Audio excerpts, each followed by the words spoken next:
हमारे मन में गंदे विचार क्यों आते हैं? हम नहीं चाहते, पर फिर भी हमारे मन में गंदे विचार आते रहते हैं। लेकिन क्यों मन ही हमारा सबसे बड़ा दोस्त है और मन ही हमारा सबसे बड़ा शत्रु है? जब हम अपने मन के हिसाब से चलते हैं तो मन हमें भटका देता है, और जब हम मन को संतुलित कर लेते हैं तो हम अपनी जिंदगी में सब कुछ पा लेते हैं। हम हमारे मन में आने वाले गंदे विचारों को रोकने की कोशिश करते हैं, पर जितना हम रोकते हैं उतने यह विचार हमारे अंदर प्रवेश करते जाते हैं। आप जिस चीज से जितना दूर भागोगे उतना ही वह चीज आपको अपने पास लेगी। इसीलिए उसे चीज से भागो मत, उसी पर संतुलन कायम करो। तो चलिए, टाइम वेस्ट न करते हुए जानते हैं गौतम बुद्ध के जीवन की सच्ची घटना से। यह स्टोरी पसंद आए तो और आपके लिए उपयोगी साबित हुई होगी तो हमारी चैनल को सब्सक्राइब अवश्य कीजिए। एक बार एक युवक गौतम बुद्ध के पास आया और गौतम बुद्ध से बोला कि ही बुद्ध, मेरे मन में इतने गंदे विचार क्यों आते हैं? मैं नहीं चाहता कि मेरे मन में गंदे विचार आए, पर मेरे मन में हमेशा काम वासना के विचार चलते रहते हैं और मैं इनके के बारे में सोच सोच कर बहुत परेशान हूं। मेरी ऊर्जा और समय यह सब सोचने में ही नष्ट हो जाता है, और इन सब के विचारों की वजह से मैं कभी भी शांत नहीं रह पाता और मैं हमेशा ही स्त्रियों को देखकर मोहित हो जाता हूं। अपने आप को रोक ही नहीं पाता। बुद्ध मुस्कुराए और उन्होंने उसे युवक से पूछा, क्या तुम्हें पता है यह काम वासना होती क्या है? फिर लड़के ने उत्तर दिया और कहा, बुद्ध में यह तो नहीं जानता कि काम वासना होती क्या है, पर हां, ये जो भी है बहुत बुरी चीज है। फिर बुद्ध ने उसे युवक से कहा कि सबसे पहले तो तुम यह समझना है कि प्राकृतिक रूप से जो भी चीज हमारे अंदर है वह बुरी नहीं है। हमारे जीवन में उसकी कुछ ना कुछ जरूरत है। वासना कोई बुरी बात नहीं है, यह तो हमारे मन की एक भावना है जो हमें किसी ना किसी चीज की कमी का एहसास करवाती है, और फिर हम उसे चीज को पाने के लिए उसे चीज की तरफ आकर्षित हो जाते हैं। जैसे अगर तुम्हारे पास धन की कमी है तो तुम में धन पाने की वासना उत्पन्न हो जाएगी। तो वासना कुछ और नहीं, बस एक प्रकार की कमी है जो कि एक प्रकार की जरूरत का एहसास है, और जब यह जरूरत शारीरिक हो तो हम इसे काम वासना का देते हैं। युवक ने गौतम बुद्ध को कहा कि बुद्ध, मुझे काम वासना का मतलब तो समझ में आ गया, पर आप मुझे यह बताइए कि यह हाथी कहां से है, कैसे आती है? यह गौतम बुद्ध ने कहा कि काम वासना कहीं से आती नहीं है, यह तो हमारे अंदर ही होती है, और इसका होना तो जरूरी भी है, तभी तो मानव जाति का विस्तार होगा। युवक ने कहा, जब यह हमारे अंदर ही है और जरूरी भी है तो फिर लोग इसे गलत क्यों बोलते हैं? बुद्ध ने कहा कि यही तो समस्या है। लोगों ने काम वासना को गलत तरीके से सोच लिया है, इसे छिपाने की, दबाने की कोशिश करते हैं। काम वासना गलत नहीं है, बल्कि काम वासना का गलत तरीके से प्रयोग करना गलत बात है। लोग जिससे प्रेम करते हैं बस उसी के लिए जीने लग जाते हैं, उसे पाना ही अपना लक्ष्य बना लेते हैं और उसी के बारे में हमेशा सोचते रहते हैं, पर यह सब गलत है। बुद्ध ने युवक से कहा, क्या तुम्हें पता है जानवरों में भी काम वासना होती है? युवक ने उत्तर दिया, हां बुद्ध, जानवरों में भी काम वासना होती है, क्योंकि जानवर भी तो आखिर अपनी पीढ़ी को आगे बढ़ाएंगे। बुद्ध ने कहा, तो फिर हम जानवरों की काम वासना को गलत क्यों नहीं कहते? युवक ने कहा, मुझे नहीं पता, महात्मा आप ही मुझे बताइए। गौतम बुद्ध ने कहा कि जानवर अपनी काम वासना का प्रयोग आनंद प्राप्ति के लिए नहीं करते, वह तो सिर्फ संतान उत्पन्न करने के लिए काम वासना का उपयोग करते हैं। जानवरों को प्रकृति ने इतनी समझ नहीं दी कि वह काम वासना को अपने सुख का आधार बना सके, जबकि मनुष्य अपनी समझ के बलबूते पर प्रकृति में पाई जाने वाली प्रत्येक वस्तु को अपने सुख के लिए अपने प्रयोग करता है। हम इंसानों ने ही काम वासना को अपने सुख का साधन बना लिया है, जबकि प्रकृति ने तो हमें अपने वंश को आगे बढ़ाने के लिए दिया था, लेकिन इंसानों ने इसे अपने जीवन का परम लक्ष्य बना रखा है, और इस तरह से काम वासना का बेलगाम हो जाना गलत है। युवक ने मुझसे पूछा, महात्मा जी, ये काम वासना हम पर हावी क्यों होती है, क्यों यह बेलगाम हो जाती है? तब गौतम बुद्ध ने कहा कि सुनो, अब जो मैं तुम्हें बताऊंगा उसे तुम ध्यानपूर्वक सुनना। काम वासना का सारा खेल तुम्हें समझ आ जाएगा, तुम्हें तुम्हारे सारे सवालों का जवाब मिल जाएगा, बस तुम्हें ध्यान से सुनकर समझना है। फिर गौतम बुद्ध युवक को बताना शुरू करते हैं। एक बार की बात है, एक आश्रम में गुरु और उनके शिष्य रहा करते। जिससे रोजाना आश्रम के बाहर स्थित गांव में भिक्षा लेने के लिए जाते। उसे आश्रम का एक शिष्य जिस गांव में भिक्षा लेने जाता था, उसे रास्ते में एक नदी पड़ती थी, जिससे रोज उसी रास्ते से भिक्षा लेने जाता था। एक दिन उसने देखा कि एक लड़का पेड़ के पीछे छिपा है। वह उस लड़के के पास गया और उसे जाकर बोला, भाई तुम इस पेड़ के पीछे छिपकर क्या देख रहे हो? लड़के ने कहा, अरे तुझे नहीं दिख रहा क्या कि मैं क्या देख रहा हूं? तब शिष्य ने नदी की तरफ देखा तो वहां पर कुछ लड़कियां पानी भर रही थीं। वो लड़कियां 14-15 साल की होगी। शिष्य ने उसे लड़के से कहा, अरे भाई वहां पर तो लड़कियां पानी भर रही हैं, इसमें छिपकर देखने वाली क्या बात है? तब वो लड़का शिष्य की तरफ देखकर उससे कहता है, अरे पागल, तुम्हें दिखाई नहीं दे रहा क्या कि कैसे ये परियां नदी से पानी निकल रही है? जरा उनकी अदाओं को तो देखो, उनके कोमल शरीर को देखो। उनकी पतली कमर मटके को उठाते समय बाल खाती है और उनके बाल उनकी कमर पर कैसे लहरा रहे हैं, मानो सुंदरता बिखरी पड़ी हो। जिससे ने फिर नदी की तरफ से कहा और इस बार वह इससे देखता ही चला गया। अभी तक तो कुछ भी नजर नहीं आ रहा था और वह बिल्कुल निर्भय था। उसे किसी भी बात का कोई डर नहीं था। लेकिन अब वो छिपने लगा और उन लड़कियों को देखने लगा जैसे उसने कोई अपराध कर दिया हो।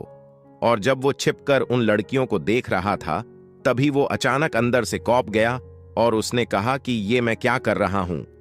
मैं जो कर रहा हूं वो सही नहीं है, मुझे यहां से चले जाना चाहिए। और फिर वह जल्दी से वहां से चला गया। वो आश्रम पहुंच जाता है। आश्रम जाकर वो अपने कार्यों में लग गया। लेकिन जो अभी वह देखकर आया था, वही उसकी आंखों के सामने बार बार आ रहा था। उसके मन में वही दृश्य चल रहा था। उसका मन वही सब कुछ देखने के लिए लड़ाई हो रहा था। उसका किसी भी काम में मन नहीं लग रहा था। सुबह होते ही वह रोज जल्दी ही भिक्षा के लिए आश्रम से निकल जाता और उसे नदी के पास वाले पेड़ के पास जाता, जहां पर वह लड़का पहले से मौजूद रहता था। उसके साथ मिलकर लड़कियों को छुप छुप कर देखता था। अब वह इससे रोज ऐसा करने लग गया। यह उसके रोज का काम हो गया। अब उसे शिष्य का मन किसी भी काम में नहीं लगता था। वो हमेशा ही किसी न किसी प्रकार के विचार में उलझा रहता। वो आश्रम के कार्यों को भी ठीक ढंग से नहीं कर पा रहा था। ना वो ठीक से सो पाता था, ना वो ठीक से खाना खा पाता था। उसका मन बेचैन सा रहता था। उसका मन बार बार उन लड़कियों के सौंदर्य को देखने के लिए लालायित हरता था। जब गुरु भिक्षा देते, तब भी उसे हिस्से का मन कहीं और विचारों में खोया रहता था। गुरु ने अपने शिष्य की इन हरकतों को बांप लिया था। तब एक दिन गुरु ने शिष्य को अपने पास बुलाया और कहा कि आज से मैं भी तुम्हारे साथ भिक्षा मांगने चलूंगा। तुम और मैं साथ साथ भिक्षा मांगने चलेंगे। तभी सृजन गुरु को माना करते हुए बोला, नहीं गुरुदेव, आप परेशान क्यों हो रहे हो? मैं अकेला ही ठीक से भिक्षा मांग सकता हूं। गुरु ने शिष्य से कहा कि ठीक है, तुम अकेले ही भिक्षा मांगने जाओ। जिससे तुरंत वहां से भिक्षा मांगने के लिए निकल गया। हिस्से को जाने के बाद गुरु भी आश्रम से निकल गए और शीशे का पीछा करने लगे कि वो कहां जाता है, किस मिलता है। ये सब देखने के लिए उसके पीछे पीछे चलने लगे। थोड़ी दूर जाने के बाद गुरु ने देखा कि उनका शिष्य एक लड़के के साथ एक पेड़ के पीछे अपराधी की तरह छिपा हुआ है और छिपकर कुछ देख रहा था।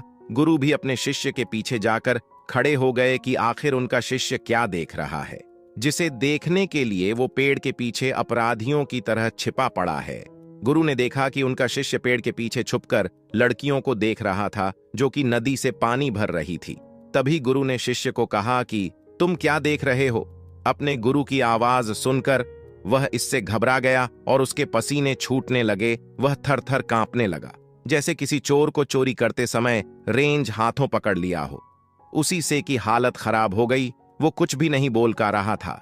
दूसरा का जो शिष्य के साथ था वहां से भाग गया, जिससे घबराया हुआ था। उसके मुंह से कुछ टूटे फूटे शब्द ही बाहर निकल रहे और अपने गुरु से नजर भी नहीं मिला रहा था। गुरु ने शिष्य की तरफ देखा और कहा कि मेरा शिष्य तो निर्भय था, उसे तो किसी भी चीज का डर नहीं था। लेकिन ये क्या, तुम तो डर के मारे कहां पर हो? जिससे इन्हें गुरु से कहा कि मुझे माफ कर दो गुरुदेव, मेरा इसमें कोई दोष नहीं है। उसे लड़के ने मुझे बहका दिया था, लेकिन आपसे मैं वादा करता हूं कि आज के बाद मैं ऐसा कभी दोबारा नहीं करूंगा। मुझे माफ कर दो गुरुदेव। गुरु ने शिष्य से कहा कि कोई बात नहीं, पर इस बात का तुम ध्यान रखना कि हम जैसी संगति करते हैं वैसा ही फल हमें प्राप्त होता है। हम जैसी संगति करते हैं उसके विचार हमारे अंदर प्रवेश करते हैं, इसीलिए अच्छी संगति करो जिससे तुम्हारे अंदर अच्छे विचारों का प्रवेश हो। फिर गुरु और शिष्य आश्रम लौट आए और फिर आश्रम के कार्यों पर ध्यान देने लगा। उसने उसे रास्ते को छोड़ दिया और दूसरे रास्ते से जाने लगा। वो अपने काम को ध्यान से करता, लेकिन धीरे धीरे उसके अंदर क्रोध उत्पन्न हो गया और फिर वो दूसरे हसन पर क्रोध करने लगा और बेचैन देने लग गया। अब वो सही समय पर भोजन भी नहीं करता था, वो भोजन भी बहुत कम खाता था। एक रात गुरु शिष्य के पास आए और उसे बोले कि अब तक तुमने कितनी बार अपना वादा तोड़ दिया। यह सुनकर शिष्य अपने गुरु के चरणों में गिर गया और रोने लगा। रोते रोते ही उसने गुरु से कहा कि गुरुदेव, मैं कई बार अपना वादा तोड़ चुका हूं, फिर वादा कर लेता हूं, लेकिन हर बार मैं वादा तोड़ देता हूं। मेरा मन मेरे नियंत्रण में है ही नहीं। मैं बहुत कोशिश करता हूं कि मैं अपने मन से सारे बुरे विचारों को निकल डन, लेकिन मैं चाहकर भी ऐसा नहीं कर पा रहा हूं। फिर गुरु ने शिष्य को कहा कि चलो मेरे साथ। गुरु शिष्य को आश्रम के बगीचे में लेकर गए और किसी से कहा कि देखो, यहां पर कुछ या बनी हुई है जिससे नदी का पानी इन पौधों तक आ रहा है और यह पानी एक निरंतर भाव से ए रहा है।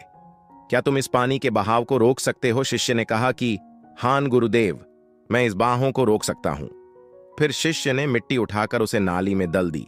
वो पानी थोड़ी देर के लिए रुक गया और फिर थोड़ी देर बाद उसे रेत के ऊपर से पानी ए गया। गुरु ने शिष्य से कहा, अरे ये क्या, ये तो पानी रुका ही नहीं। फिर से ने कुछ कंकर पत्थर उठाकर उसे नाली में दल दिए और फिर थोड़ी देर के लिए पानी रुक गया, लेकिन फिर थोड़ी देर बाद ही उन कंकड़ पत्थर के ऊपर से पानी निकल आया। फिर गुरु ने कहा कि इससे ये क्या हुआ? पानी तो फिर से ए गया। तुम तो बोल रहे दत्त कि तुम इसे रोक दोगे। क्या हम किसी कम को रोकना चाहे तो क्या हम उसे रोक नहीं सकते? तब शिष्य ने कहा, कोई बात नहीं गुरुदेव, मैं इस पानी को तो आपको रोक के दिखाऊंगा। फिर वह फिर से एक बड़ा सा पत्थर लेकर आया और उसे नाली पर दल दिया और पानी रुक गया। तब गुरु से कहा कि देखा गुरुदेव, मैंने कहा था ना कि पानी को मैं रोक दूंगा। मैंने पानी को रोक दिखाया, आपकी बात मैंने पूरी कर दी। गुरु मुस्कुराए और बोले, अच्छा जरा ध्यान से देखो, पानी रुक गया। क्या वो तो पीछे की नाली तोड़कर बाहर ए गया और अगल बगल से बाहर है। और ध्यान से देखो, इस पत्थर की आगे भी ए गया और ये पानी अपना रास्ता बदलकर फिर से आगे की तरफ बह जाएगा।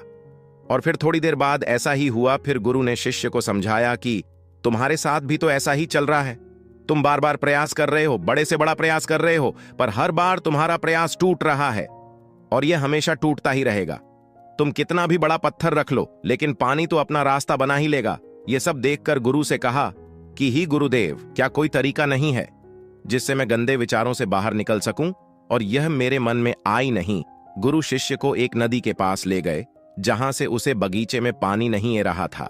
गुरु ने शिष्य से कहा, वो पानी इसी नदी से जा रहा है। अगर हम यहीं से उसे रास्ते को बंद कर दें जहां से पानी बगीचे में जा रहा है, तब क्या हम पानी को रोक नहीं सकते? जिससे ने कहा कि हां गुरुदेव, अवश्य ऐसा हो सकता है। मैं इस पानी को यहीं से बंद कर देता हूं, तब आगे की नाली में पानी जाएगा ही नहीं और फिर बगीचे में पानी जाएगा ही नहीं। फिर से इन्हें नदी से जाने वाले रास्ते को बहुत मेहनत करके पत्थर और मिट्टी दल डालकर बंद कर दिया और गुरु से कहा कि गुरुदेव, मैंने पानी को बंद कर दिया है, अब यह पानी बगीचे में जाएगा ही नहीं। तब गुरु ने कहा, किसी से अगर पानी बगीचे में नहीं जाएगा तो पेड़ पौधों को पानी कहां से मिलेगा? उन पेड़ पौधों को तो पानी की आवश्यकता है और उन पेड़ पौधों में कुछ पेड़ पौधे तो ऐसे हैं जिनको रोज पानी की आवश्यकता है। वह तो मुरझा कर मर ही जाएंगे, उनका क्या होगा? पानी तो हमें खोलना ही होगा। जिससे ने गुरु की बात सुनकर वापस नदी से जाने वाले पानी का रास्ता खोल दिया। तब गुरु ने शिष्य से पूछा, जिससे अगर हम इस नदी के पूरे पानी को बगीचे की तरफ मोड़ दे तो क्या होगा? तब शिष्य जवाब दिया कि गुरुदेव, वहां पर जितने भी पेड़ पौधे हैं वो गल कर नष्ट हो जाएंगे, वहां पर कुछ नहीं बचेगा। फिर गुरु मुस्कुराए और बोले, तुम इस बात को समझो कि हमें किसी भी चीज को रोकना नहीं है, बस हमें हमेशा संतुलन बनाए रखना है। कम पानी से भी पौधे नष्ट होते हैं और ज्यादा पानी से भी पौधे नष्ट होते हैं। हमारा जीवन संतुलन से ही चलता है।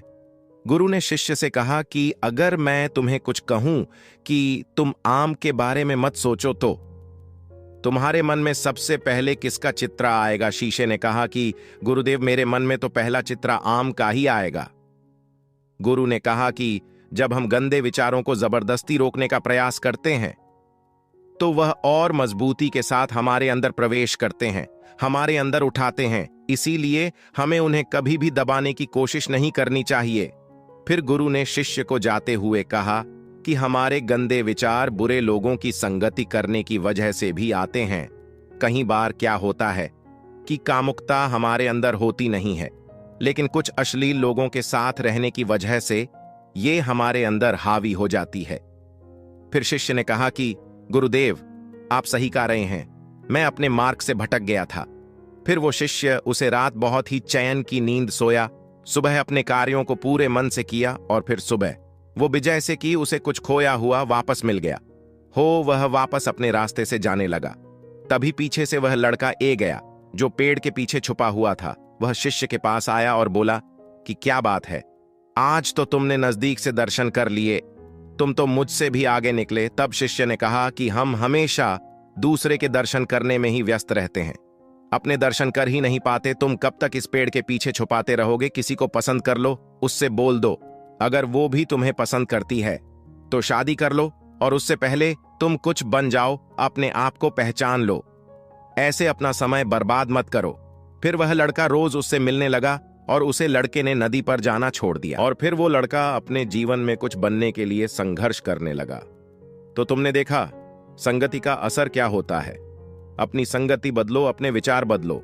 बुद्ध ने युवक से पूछा कि क्या तुम्हें तुम्हारे सारे सवालों का जवाब मिल गया? तब युवक ने कहा कि हाँ महात्मा जी, आपका बहुत बहुत धन्यवाद। तब गौतम बुद्ध ने युवक से कहा कि जब तुम्हारे मन में गंदे विचार आए तब आप अपने आप को दोषी मत मानो। यह शरीर है और यह सब इसने हजारों वर्षों से सीखा है। एक केवल तुम्हारे सोच लेने से, शपथ लेने से यह टूटने वाला है नहीं, लेकिन तुम्हारे पास वो शक्ति है, वो ऊर्जा है जिसका तुम्हें संतुलन उपयोग करना है। तुम एक जीवित ऊर्जा हो जो कुछ भी अनुभव करने के लिए स्वतंत्र है, जो निर्माण करने के लिए स्वतंत्र है। इसीलिए तुम अपने आप को पहचानो। इस कहानी से हमें यह सीख मिलती है कि हमारे विचारों का महत्व आपको पहचानो। इस कहानी से हमें यह सीख मिलती है कि हमारे विचारों का महत्व कितना अधिक होता है। हमारे विचार ही हमारे भविष्य की दिशा को निर्धारित करते हैं। हमें सकारात्मक विचारों को अपने मन में पूरी शक्ति के साथ अपनाना चाहिए ताकि हम सही दिशा में आगे बढ़ सके। मुझे उम्मीद है कि आपको यह कहानी पसंद आई होगी और आपने इससे कुछ सीखा होगा। कहानी के बारे में अपने विचार आप हमें नीचे कमेंट बॉक्स में कमेंट करके बता सकते हैं। जाने से पहले वीडियो को लाइक करें और चैनल को सब्सक्राइब जरूर करें। नमो बुद्धाय। बुद्धं शरणं गच्छामि।